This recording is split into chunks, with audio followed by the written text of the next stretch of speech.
عزیز بھائیوں سے گزارش ہے کہ کچھ وقت کے لیے تشریف رکھیں، اللہ اس کے رسول کے فرامین سماعت فرمائیں۔ نحمدہ و نصلی علی رسولہ الکریم، اما بعد، قال اللہ تبارک و تعالی فی کلام المجید، اعوذ باللہ من الشیطان الرجیم، بسم اللہ الرحمن الرحیم، فویل للمصلین۔ احباب وقار، اسلام کے اندر نماز کو نمایاں حیثیت حاصل ہے۔ اللہ رب العالمین نے ہر مسلمان پر، بالغ پر نماز کو فرض قرار دیا ہے، اور جناب نبی علیہ السلام نے نماز کو اسلام کا دوسرا اہم ترین رکن قرار دیا ہے۔ جناب نبی علیہ السلام کا فرمان ہے کہ جب بندہ مومن جو کہ اپنی زندگی کے اندر نماز کا اہتمام کیا کرتا تھا، جب اس کو موت آئے گی تو موت کے بعد وہ قبر میں جائے گا، قبر میں اتار کے گھر والے واپس آ جائیں گے، تو جب قبر کے فرشتے اس کے پاس آئیں گے سوال و جواب کرنے کے لیے، اس آدمی کو اٹھایا جائے گا تو اس کی حالت یوں ہوگی کہ وہ یوں سمجھے گا کہ شاید اب عصر کا وقت ہے، تو سوال کرنے والے فرشتوں سے کہے گا ذرا ٹھہر جاؤ، عصر کی نماز کا وقت ہے، پہلے میں عصر کی نماز ادا کر لوں، اس کے بعد تم مجھ سے کچھ سوال کرنا۔ یعنی یہ اس آدمی کی حالت ہے جو اپنی نمازوں کا خیال کرنے والا ہے، اور جو لوگ اپنی نمازوں کا خیال نہیں کرتے، قرآن مجید کے اندر بیان ہے، اللہ تعالیٰ ارشاد فرماتے ہیں کہ جب جنتی جہنمیوں سے پوچھیں گے ما سلککم فی سقر، تو اس جہنم کے اندر آج کیوں ہو؟ قالوا، وہ کہیں گے لم نک من المصلین، کہ ہم نماز ادا نہیں کیا کرتے تھے۔ احباب وقار، نماز کو ادا نہ کرنا جہنم کے عذاب کا موجب ہے، لیکن جو آیت کریمہ میں نے آپ کے سامنے تلاوت کی ہے، اللہ تعالیٰ ارشاد فرماتے ہیں فویل للمصلین۔ یہاں پر ارشاد فرمایا گیا ہے کہ وہ لوگ جو نماز ادا کرنے والے ہیں ان کے لیے ہلاکت ہے، ان کے لیے تباہی اور بربادی ہے۔ اب بات یہ ہے کہ ایک آدمی جو نماز ادا نہیں کرتا، اس کی سمجھ آئی کہ اس نے رب کی نافرمانی کی، اس نے نماز میں غفلت کی، اس نے نماز کو ادا نہیں کیا، اس نے اللہ سے جو کمٹمنٹ کی ہوئی تھی، اللہ سے عہد کیا تھا، اس کو پورا نہیں کیا۔ لیکن یہ کیا معاملہ ہے، ایک آدمی نماز بھی ادا کر رہا ہے مگر پھر بھی اس کے لیے اللہ تعالیٰ کہہ رہے ہیں ہلاکت ہے، تباہی ہے اور بربادی ہے۔ یہاں پر جو اللہ تعالیٰ نے ارشاد فرمایا کہ نمازیوں کے لیے تباہی اور بربادی ہے، یہ 4 قسم کے نمازی ہیں جن کے بارے میں یہ بات کہی گئی ہے۔ سب سے پہلے نمبر پر وہ نمازی جو اپنی نماز کو ریاکاری دکھلاوے کے لیے ادا کرتے، اللہ کی رضا کے لیے نماز کو ادا نہیں کیا کرتے۔ صحیح بخاری کی پہلی حدیث ہے، جناب نبی علیہ السلام ارشاد فرماتے ہیں انما الاعمال بالنیات، اعمال کا دار و مدار نیتوں پر ہے۔ دوسرے نمبر پر یہاں پر وہ نمازی مراد ہیں جو نماز کو ادا کرتے رہے مگر انہوں نے اس بات کا خیال نہیں کیا کہ آیا ان کی نماز جناب نبی علیہ السلام کی سنت کے مطابق ہے بھی یا نہیں ہے۔ انہوں نے بس یہ سمجھا 5 نمازیں فرض ہے، نماز اللہ نے قبول کرنی ہے، جیسے مرضی ہم ادا کر لیں۔ ہمارے ہاں ایک مشہور بات ہے یار 4 ٹکریں ہم نے مارنی ہے، نماز اللہ نے قبول کرنی ہے، جیسے مرضی پڑھو،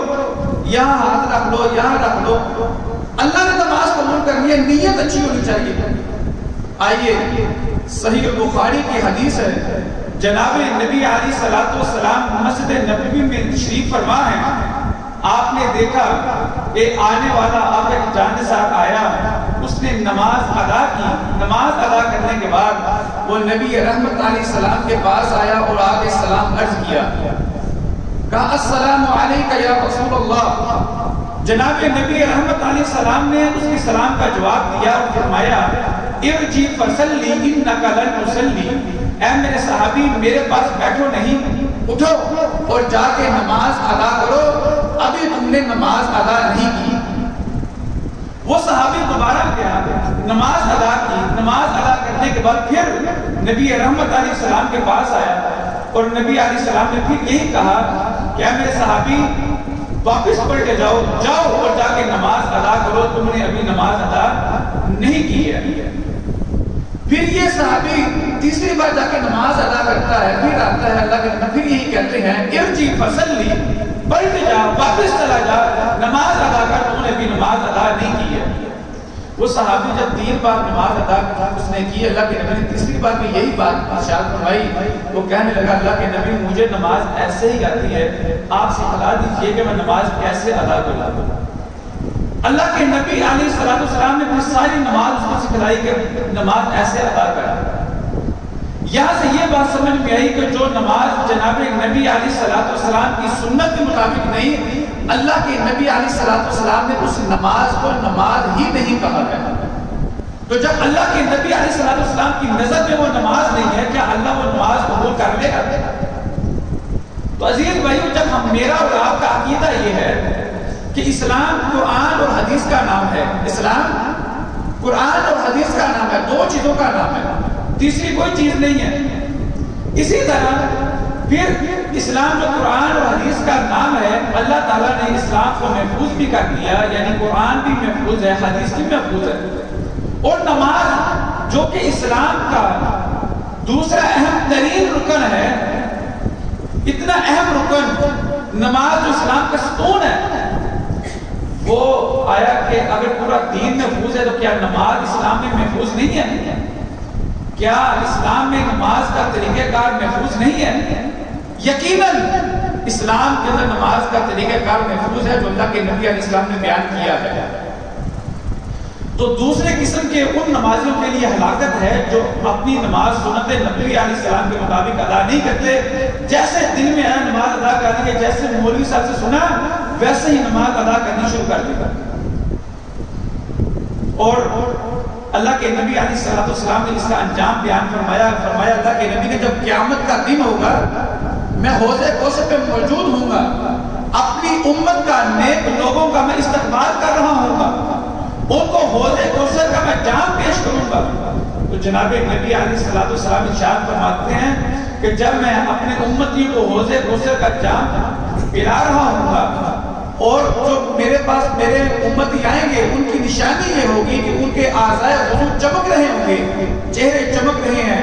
ہاتھ بازو پاؤں چمک رہے ہیں، لیکن اللہ کے نبی علیہ السلام فرماتے ہیں، فرمایا کہ میری امت آڑی ہوگی جن کے اعضائے وضو چمک رہے ہوں گے، مگر اچانک کچھ لوگ آئیں گے،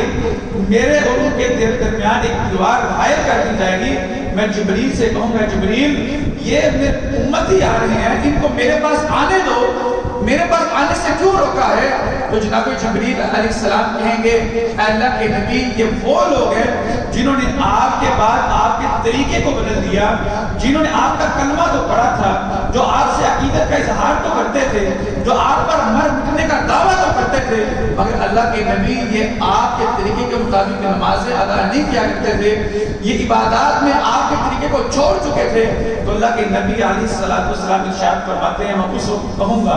سحقن سحقن لمن غیر بادی، اے جبریل ان بد نصیبوں کو میں محمد کی نگاہوں سے دور کر دوں۔ یعنی وہ نبی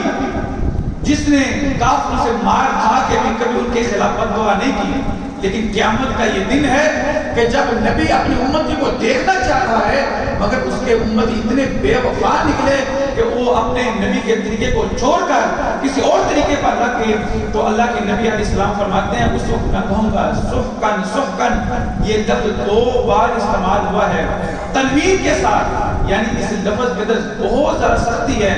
سحقن سحقن، دور لے جاؤ دور لے جاؤ، میں محمد ان لوگوں کو دیکھنا بھی گوارا نہیں کرتا۔ تو عزیز بھائیوں، دوسری قسم کے وہ لوگ جنہوں نے اپنی نمازوں کو سنت نبی علیہ السلام کے مطابق ادا نہیں کیا، اور تیسرے قسم کے وہ نمازی جو نمازوں میں غفلت کیا کرتے تھے، اللہ تعالیٰ نے ارشاد فرمایا ان الصلاۃ کانت علی المؤمنین کتابا موقوتا، اے مومنوں میں نے تمہارے اوپر نمازیں صرف فرض نہیں کی بلکہ مقررہ وقت پر فرض کی ہیں۔ تو ہم کیا کرتے ہیں، وقت کہاں پہ لگے ہوئے ہیں، ٹائم مل گیا تو نماز پڑھ لی، وقت نہ ملا تو نماز نہ ادا کی. ہم نے نماز کو ترجیح نہیں دی، اپنے باقی کاموں کو ترجیح دیتے ہیں. تو تیسرے نمبر پر وہ لوگ ہیں جو نمازوں میں اس انداز سے غفلت کرنے والے ہیں. اور اسی طریقے سے کبھی دل کیا تو ایک پڑھ لی، دو پڑھ لی یا چار پڑھ لی تو ایک رہ گئی. ان میں وہ بھی لوگ شامل ہیں جو 5 وقت کی نماز کا مکمل طور پر اہتمام نہیں کیا کرتے تھے. تو عزیز بھائیوں، اسی طریقے سے نماز کو جو باجماعت ادا کرنے کی کوشش نہیں کرتے، سستی سے کاہلی سے جو پیچھے رہ جاتے ہیں، یہ سب لوگ اس میں شامل ہیں. آپ اندازہ لگائیں کہ اللہ تعالیٰ نے کتنی بڑی وعید سنائی ہے. یہ جو فویل للمصلین کہا ہے، فویل جو ہے جہنم کی وادی کا نام ہے. ایک جہنم کی وادی کا نام ہے اور دوسرا ویل ہلاکت کو کہا جاتا ہے. یعنی یا تو یہ معنی ہے کہ نمازیوں کے لیے جہنم کی بدترین وادی ہے، یا یہ معنی ہے کہ نمازیوں کے لیے ہلاکت ہے. تو ہم نماز بھی ادا کرتے ہیں، لیکن ہمیں کوشش کرنی چاہیے کہ نماز میں جو کمیاں، جو کوتاہیاں موجود ہیں، ان کو دور کر کے اپنے خالق کے سرخرو ہو جائیں. کیونکہ نماز ادا کر کے ہم کسی پر کوئی احسان نہیں کرتے، بلکہ ہم اپنے رب کے ہاں سرخرو ہونے کی کوشش کرتے ہیں. حالانکہ نماز ادا کر کے بھی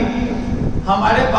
پلے پھر بھی کچھ نہیں ہے. نماز ادا کر کے بھی ہم یہی کہتے ہیں، اللہ اکبر، استغفر اللہ، استغفر اللہ، استغفر اللہ. اے اللہ مجھے معاف کر دے، بے شمار غلطیاں کوتاہیاں ہو سکتی ہیں میری نماز میں، مجھے معاف فرما. لیکن حد الامکان ہمیں کوشش یہ کرنی ہے کہ اپنی نمازوں کو مکمل کرنا ہے. ان میں کہیں پر کمی یا کوتاہی موجود ہو، اس کو دور کرنے کی کوشش کرنی ہے. خالق کائنات سے دعا ہے کہ رب العالمین ہمیں صحیح معنوں میں نمازیں ادا کرنے کی توفیق نصیب فرما. وآخر دعوانا ان الحمد للہ رب العالمین.